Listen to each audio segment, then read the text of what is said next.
بنی اسرائیل کے دو بھائیوں کی کہانی۔ بنی اسرائیل میں دو بھائی تھے جن میں ایک مسلمان اور دوسرا کافر تھا، اور دونوں دریا کے شکاری یعنی مچھلیوں کا شکار کرتے تھے۔ کافر بت کو سجدہ کرتا اور پھر مچھلیوں کے لیے دریا میں جال ڈال دیتا، تو اس قدر مچھلیاں آ جاتی کہ ان کو کھینچنا مشکل ہو جاتا، مگر مسلمان کے جال میں صرف ایک مچھلی آتی اور وہ اس پر صبر کے ساتھ خدا کا شکر ادا کرتا۔ ایک روز مسلمان کی بیوی اپنے مکان کی چھت پر گئی تو اس کی نظر کافر کی بیوی پر پڑی، جو زیور اور بہترین لباس میں آراستہ تھی۔ مسلمان کی بیوی کے دل میں وسوسہ پیدا ہو گیا کہ کاش میں بھی ایسی ہوتی۔ تو کافر کی بیوی بولی، تم اپنے شوہر کو آمادہ کر لو کہ وہ میرے شوہر کے معبود یعنی بت کی عبادت کیا کرے، تاکہ تم بھی میری طرح مالدار ہو جایا کرو۔ مسلمان کی بیوی غم زدہ ہو کر نیچے آئی، اور جب اس کا شوہر آیا تو دیکھ کر دریافت کیا کہ کیا ہوا ہے جو اس قدر غم زدہ معلوم ہوتی ہو۔ اس کی بیوی کہنے لگی، بس میاں، یا تو مجھے طلاق دے دو یا پھر اپنے بھائی کے معبود کی پرستش کرو۔ یہ سن کر اس کے شوہر نے کہا، خدا کی بندی، خدا سے نہیں ڈرتی ہو؟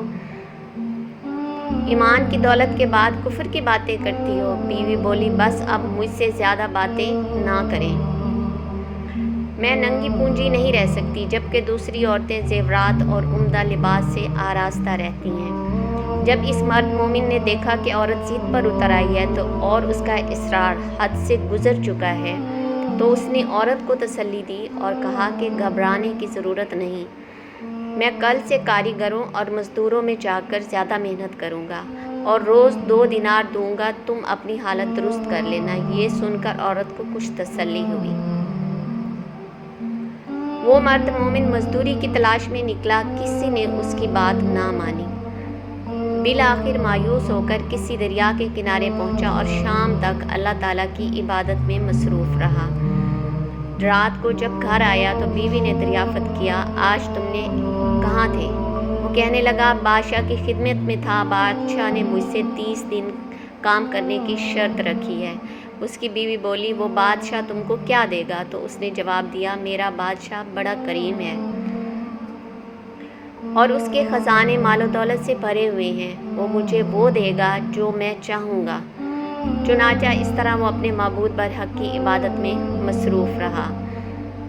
29ویں رات ہوئی، بیوی نے کہا، سنو میاں، اگر کل تم نے مجھے مزدوری لا کر نہیں دی تو مجھے طلاق دے دینا۔ یہ سن کر اس کو بہت زیادہ پریشانی لاحق ہو گئی، اور تیسری صبح اس نے یہودی سے کہا، کیا تم مجھے مزدوری دو گے؟ یہودی بولا، ٹھیک ہے، مگر میرے پاس تمہارے کھانے پینے کا کوئی بندوبست نہیں۔ وہ مرد مومن روزے کی نیت کر کے کام پر گیا۔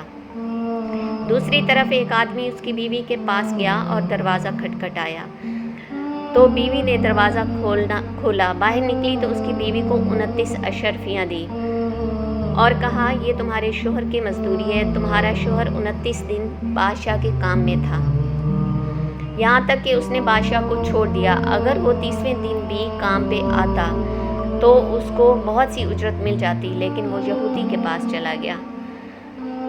اگر وہ مزید بادشاہ کا کام کرتا تو بادشاہ اس کو مزید اجرت دیتا۔ بس یہ لو 29 اشرفیاں۔ اس میں ایک اشرفی اس لیے کم ہے کیونکہ آپ کا شوہر 30ویں دن کام پر نہیں گیا۔ وہ عورت ان میں سے ایک اشرفی لے کر بازار نکلی۔ جب اس نے سنار کو وہ اشرفی دی تو اس نے 1000 درہم عورت کے حوالے کر دیے۔ جب شام کے وقت شوہر گھر آیا تو بیوی نے اس سے پوچھا، آج تم کہاں تھے؟ آدمی بولا، یہودی کی دکان پر تھا۔ اس کی بیوی نے کہا کہ آخر بادشاہ کی خدمت کی بجائے تم دوسرے کی خدمت کیوں کرتے ہو؟ پھر اپنے شوہر کو اشرفیوں کا واقعہ سنایا، جس کو سن کر مرد مومن روتے روتے بے ہوش ہو گیا۔ جب اس کو ہوش آیا تو بیوی سے کہنے لگا، افسوس کہ میں نے بادشاہ دو جہاں کی خدمت کا حق اپنے اوپر لازم نہ کیا۔ اس کے بعد اس نے سب کچھ چھوڑ دیا اور پہاڑوں میں چلا گیا، جہاں خدا کی عبادت میں مصروف رہ کر زندگی گزار دی، اور وہیں اس کا انتقال ہو گیا۔